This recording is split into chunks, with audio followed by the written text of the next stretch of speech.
Nous passons à Madame Amina Yakhlef.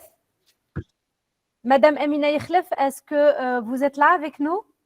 Oui, صباح الخير عليكم. صباح السلام النور. عليكم. Hello عليكم everyone. السلام. I didn't know I will be the one presenting right now, but just give me a couple of seconds to No share my problem. screen. Yes, sure. In the meantime, would you mind introducing yourself? Yes, of course. So I'm Amina Yakhlef. I'm Algerian, freelance consultant in education and training. I've worked on international projects with organizations like UNESCO, African Development Bank, OECD, and the like, and also with private providers of education and training, including GOPA, Veritas, and the like. I'm very happy to be with you here.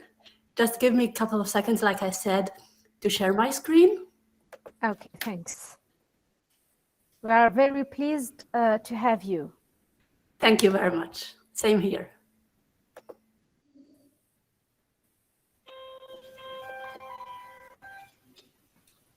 So are you able to see my screen? Yes, we are.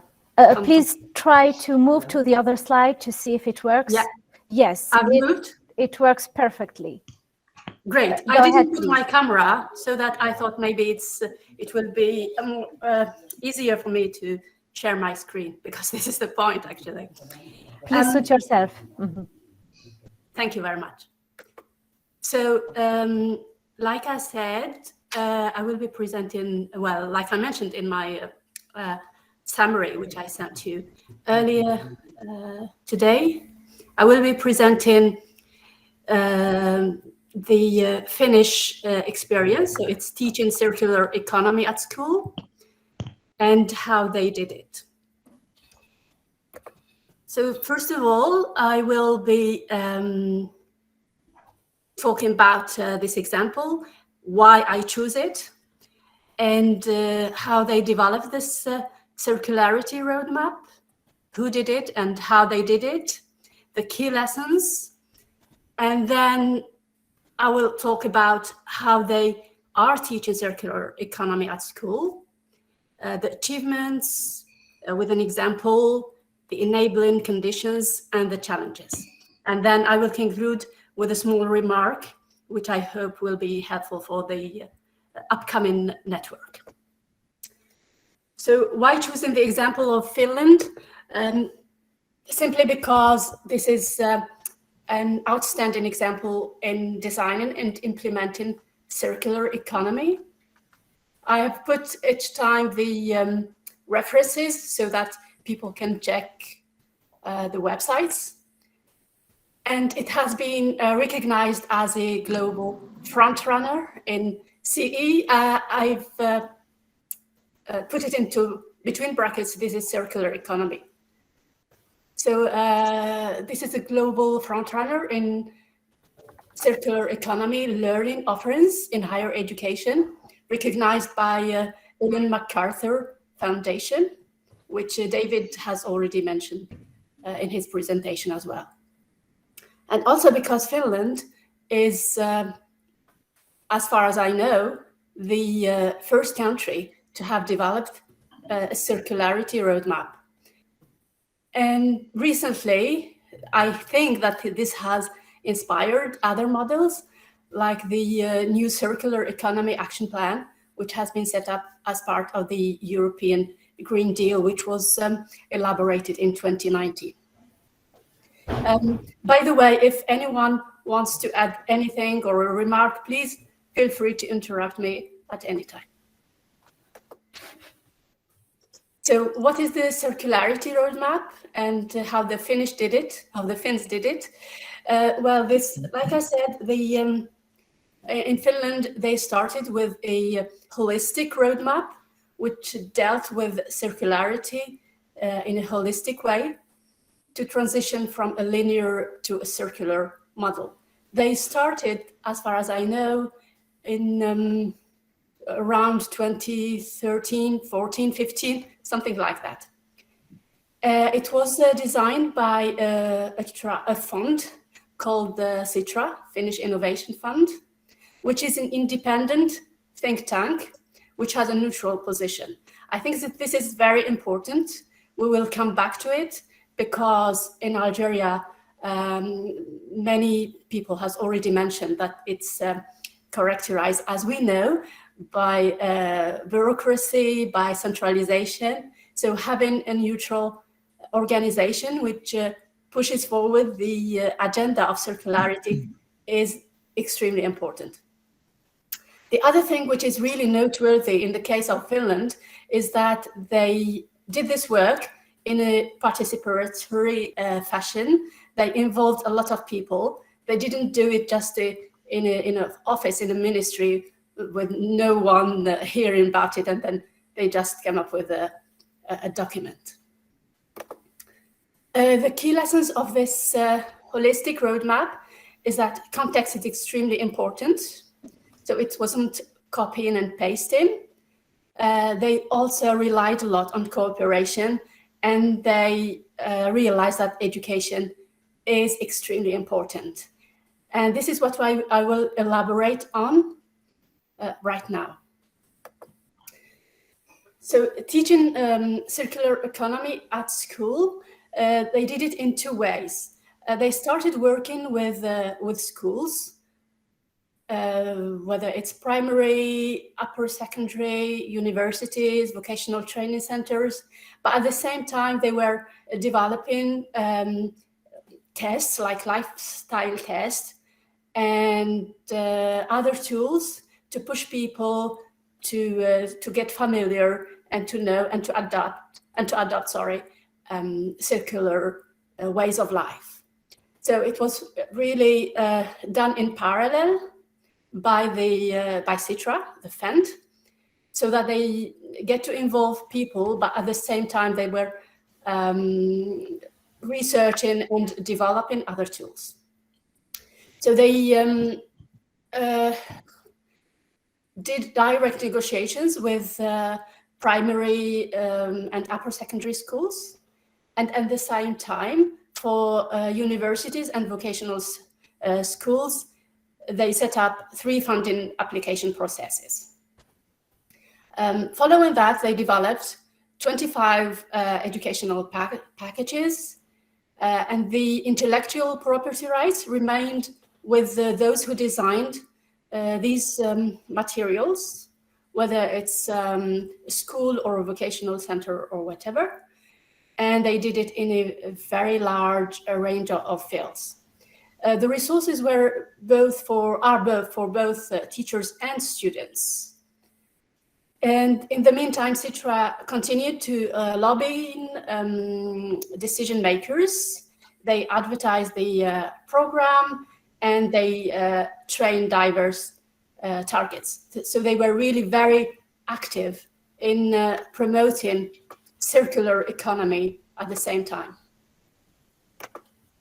What did they achieve? Citra enabled networking and secured the commitment of experts who worked with the school, but at the same time, an external evaluation also concluded that Citra was really very flexible with zero bureaucracy. During the 2 years of experimentation between 2017 and 2019, they were able to train 50 schools and 70,000 children and young Finns. And this external evaluation also concluded that now circular economy is being taught in Finns school in a permanent fashion. I have included here an illustration of teaching circular economy at school. They have set up a platform in which all the materials are open and can be reached. So you can see the website here. It's a circular classroom for those who are interested to know, and to get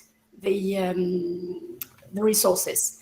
A simple example of talking about our teaching circular economy, I think this is Dr. or Ms. Halish who talked about this at the beginning. When she talked about waste management, she said that collecting is important and all the steps in the value chain. But in Finland, they started also by teaching in primary school to children how to sort out waste at primary school. So it's not necessarily very complex theories or courses, but it starts really with very, very simple things. Is this clear so far? Yes, it is. Okay, thank you. So I wanted to mention, though, that although, of course, we are talking about the Finland's example and how they did implement and mainstream circular economy teaching, but for me, I think that there were enabling conditions, des conditions favorables, and an ecosystem which made this transition possible. We will see, of course, that they have encountered some challenges, but still, because of this enabling conditions, it was really it was possible, although it was difficult. First of all, Finland is a small country, which make it much more easier to, let's say, to go to different schools and to get almost personal encounters with schools, with head teachers, and with teachers themselves. Although, of course, it's not because we have a big country that we have to say that it will be more difficult. But this is just a criterion, I think, which made this possible. The other thing I think which is extremely important is that Finland is very decentralized. And this has been reported by OECD. And we know, again, that centralization is not necessarily a good thing, especially if we want to implement projects. So schools in Finland have the possibility, in fact, to, let's say, are very flexible, and they can maneuver and implement and experiment new projects without having to have a formal decision from the ministry, let's say. The other thing is that a holistic roadmap comprising technology industries, construction sector, and other sectors made it possible to have a global vision and not only teaching, how to sort out waste. Also, there were other associations and organizations promoting circular economy. So there were a positive mindset towards circularity.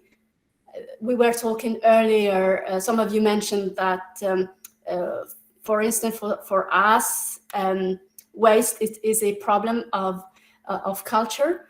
So I wouldn't agree 100% because I think we can change our way of seeing things if there is,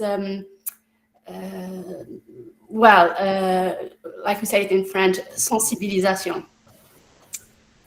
The other thing is that there were already an excellent education system, as all of you know.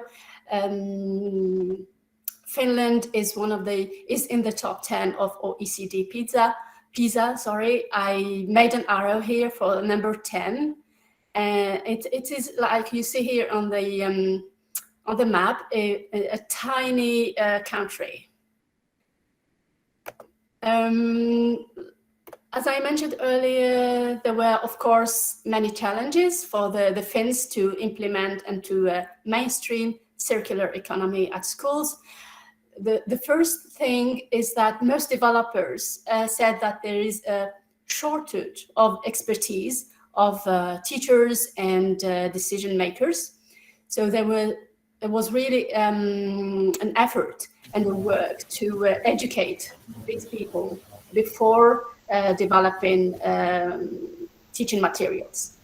The other thing I think which is noteworthy is that there was a lack of multidisciplinary cooperation, which CITRA has promoted, and which made it possible for this project to succeed.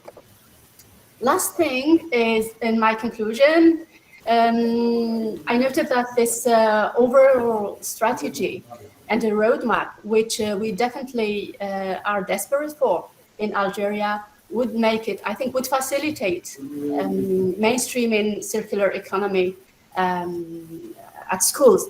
But at the same time, I think we shouldn't wait for this strategy, but move forward with what we have.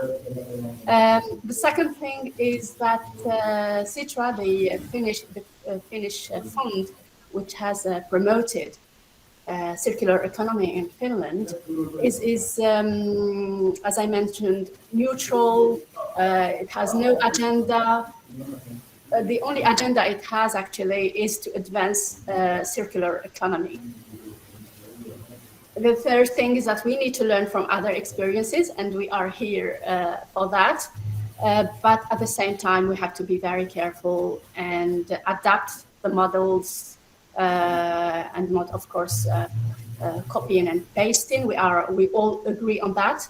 And I found the idea of setting up a network extremely interesting because it's flexible. It doesn't require mega structures. It doesn't require infrastructure either.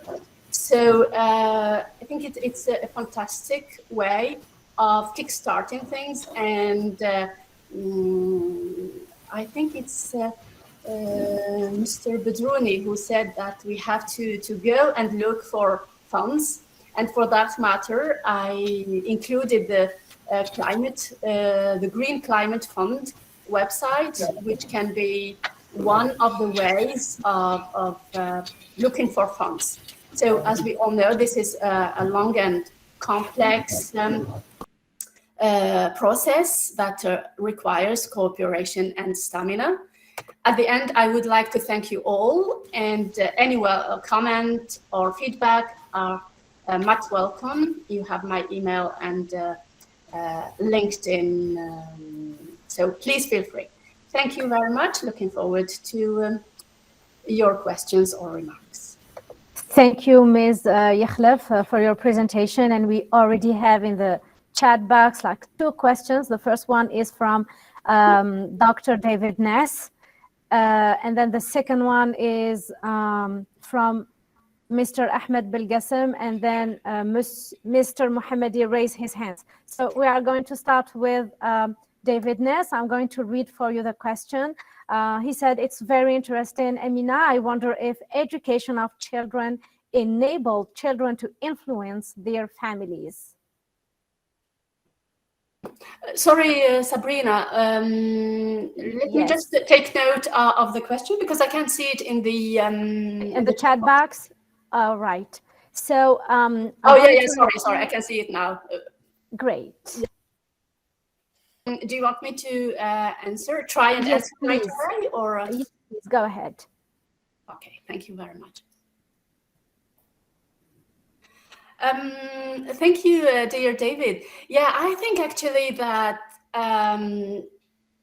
honestly, families were also more or less sensitized towards circularity, because in the case of CITRA and in Finland, they had a global and this holistic roadmap, which means that at the same time, when providing courses and teaching circular economy at school, they also did a lot of advertising and a lot of communication. So I think it worked both ways, with families influencing their children, and also the children trying to influence their parents if they were not, let's say, enough sensitized.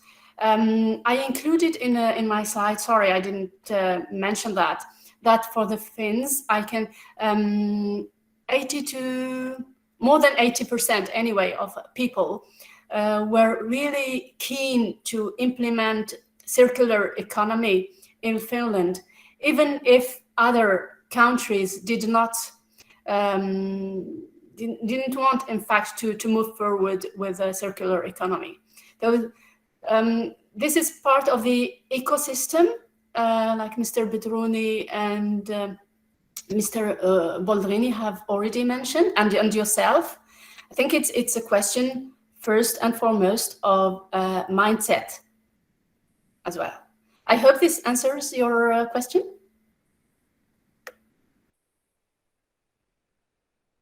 Sorry, can't hear you. If you can unmute yourself, please, David. Oh, yes.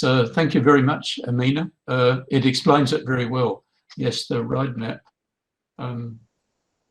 I had another question, but I think other people have got questions.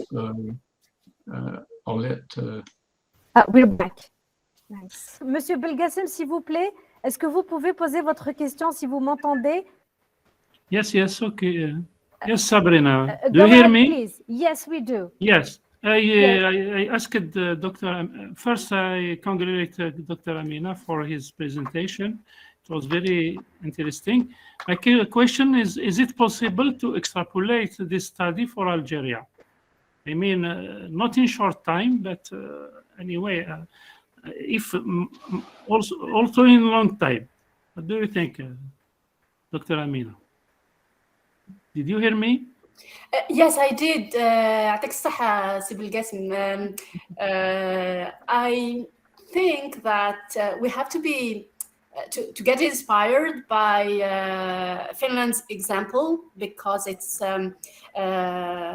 well, it's done in a structured way, and this is for me extremely important, because then we can see how another country has done this. We are not starting from scratch, but at the same time, I'm very skeptical when we try to import other models. We really have to be very aware of our context, of our culture, exactly. And also sometimes, of course, there are things which have to take time, and we have to allow time. We cannot try and do things in a very quick way and lose sometimes end up losing time more than gaining time. So, but still, like I said, sorry for repeating myself, I think there are very interesting steps that can be adopted in the Algerian context. Thank you, Ms. Yakhlef. I think that Mr. Mohammadi was the next in list to ask a question. Mr. Mohammadi, please go ahead. Thanks, Mrs. Hali, and good morning, everybody. My question to Dr. Yakhlef is about Finland. I think everybody heard about the Finland education system. I think it's one of the most efficient in the world. Don't you think that it is already circular? I mean, in terms of circularity, maybe when we talk about circular school, I think maybe it is already. But what is not already there in Finland, for example, when we talk about circular economy, is the raw materials. I mean, does Finland, for example, we said that 80% of people are keen with the circular economy. But the problem is we know that, for example, in Finland, there is an electronic industry. I remember Nokia, etc. So they need copper. And does Finland, for example, has a long-term strategy in order to reach, like Holland, for example, in 2040, 2050, zero raw materials, I mean, used in the industry. I mean, every 100% recycled materials.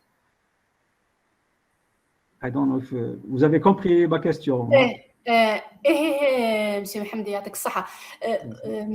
Oui, je vais essayer de répondre en français. De toutes les façons, je pense que, très honnêtement, je ne suis pas un spécialiste de l'économie finlandaise. Je ne vais pas parler de choses que je ne maîtrise pas. En revanche, je pense que c'est un pays assez avancé qui fait avec ce qu'il a déjà. Et bien sûr, ils ont des stratégies économiques pour s'il faut importer, ou là, mais ils suivent la tendance européenne en même temps. Mais je ne pense pas qu'avant 2015, ils étaient si circulaires que ça. C'est un état d'esprit qui s'est installé au fur et à mesure. Le Fonds Citra, ils disent que Mazelhom, jusqu'à maintenant, en train de travailler sur ça. Ce n'est pas un travail abouti, c'est en cours. Mais dans l'ensemble, je pense que c'est une économie, bien sûr, on a les nouvelles technologies, vous savez mieux que moi. C'est quelque chose de très important. C'est Nokia qui a fait propulser l'économie, à ma connaissance. En tous les cas, c'était un des éléments. Après, honnêtement, je ne peux pas m'avancer sur des choses que je ne maîtrise pas.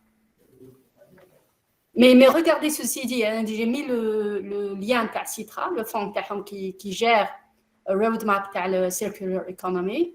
Je vais la remettre dans le chat box et vous verrez par vous-même. J'espère que cela répond. Très bien. Non, c'est juste pour dire. Je vous remercie. C'était juste pour dire qu'en fait, il n'y a pas de pays exemples.